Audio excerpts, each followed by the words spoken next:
অঙ্গীকাৰ পালি প্ৰকৃতিৰ এই নান্দনিক বন অনিয়ময় সুখ পাম বুলি আশা কৰিছিল কিন্তু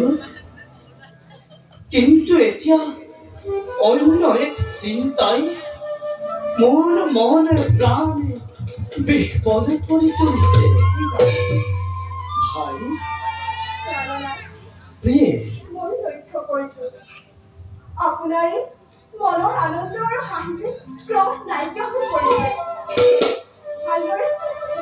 ব্যক্ত কৰি কওক না কি হৈছে আপোনাৰ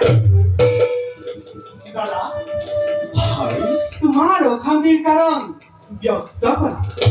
তাক আদৰ কৰাৰ উপায় নিশ্চয় লাগে জানকী তোমালোকৰ দুখ কষ্ট দেখি মোৰ হৃদয় বিহ্বল কৰি তুলিছে জানকী তুমিতো ৰাজলক্ষ্মী জনকৰ গৃহত লালিতা পালিতা বিবাহৰ পাছত অযোধ্যাৰ চক্ৰৱৰ্তী ৰাজা দশৰথৰ প্ৰথমা বোৱাৰী হিচাপে অযোধ্যাৰ ৰাজসিংহাসন অলংকৃত কৰাৰ যোগ্য আছিল কিন্তু প্ৰিয়ে এতিয়া চোৱা নিয়তিৰ কি নিৰ্মম পৰিঘটন কৰি আজি তোমাৰ এনো অৱস্থা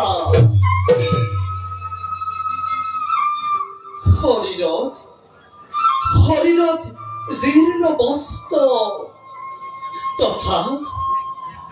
বনৰীয়া ফল মূলে আমাৰ প্ৰধান খাদ্য প্ৰিয়ে তোমাৰ শৰীৰত তোমাৰ সুকোমল সুলভ শৰীৰত কাঁইটৰ চিহ্ন কাঁইটৰ আঘাত হৈ কিদৰে সহ্য কৰো দাদা চিন্তা নকৰিব বিনাশৰ প্ৰতি মোৰ কলকো লালসা নাই স্বামীয়ে মোৰ পৰম ধন সকলো মোৰ প্ৰাণ প্ৰভুৱৰীৰ লগত আৰু কুশিত বান্ধৱতে মোৰ লক্ষ্য মোৰ কাৰণে সেয়াই শান্তিৰ সৰহ নহয় প্ৰিয়ে নহয় মোৰ নিজৰ দুখ কষ্ট মই হেলা ৰঙে সহ্য কৰিম কিন্তু তোমালোকৰ দুখ কষ্ট মই কিদৰে সহ্য কৰিম এফালে বৈমাতৃ কৈকেয়ীৰ বৰ আৰু ফালে পিতৃদেৱৰ সত্য অঙ্গীকাৰ মানি 14 বছৰ বনবাস কেবল ৰামৰ হেপালনীয় তোমালোক মোৰ সতে কিয় অৰণ্যলৈ আহিলা যোৱা ভাই লক্ষ্মণে জানকীক লগত লৈ তোমালোক ৰাজ্যলৈ পুনৰ উভতি যোৱা বনবাস কেৱল ৰামেহি পালন কৰিব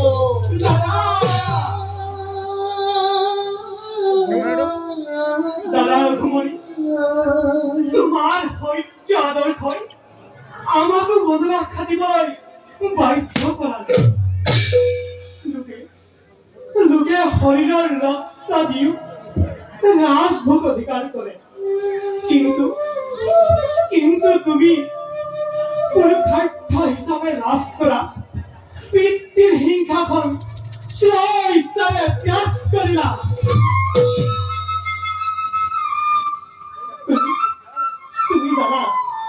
তুমি জানা দাদা সেই ভাতৃ লক্ষ্মণে তোমাক নেদেখিলে শান্তিকো থাকিব নোৱাৰে প্ৰয়োজন হলে তোমাৰ বাবে মই মোৰ এই ক্ষুদ্ৰ প্ৰাণ দিন বিসৰ্জন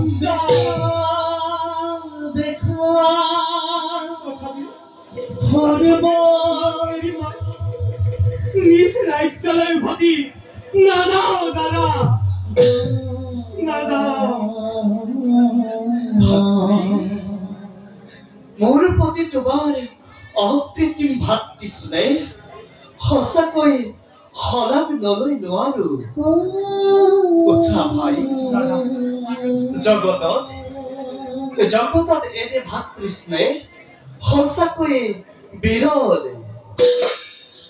আৰ্যপুত্ৰ, প্ৰিয়ে, লাগিছে অভাৱ মন প্ৰাণ। ক্ষন্তে জিৰণি লবলৈ গ'লো।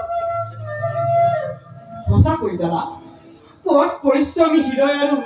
চিন্তাধাৰী মনক ক্ষন্তে বিশ্ৰাম দিয়াটো উচিত। ঠিকেই কৈছা তোমালোকে। ব'লা আমি খন্তেক দূৰলৈ গৈ বিশ্ৰাম কৰোগৈ। বলক দাদা।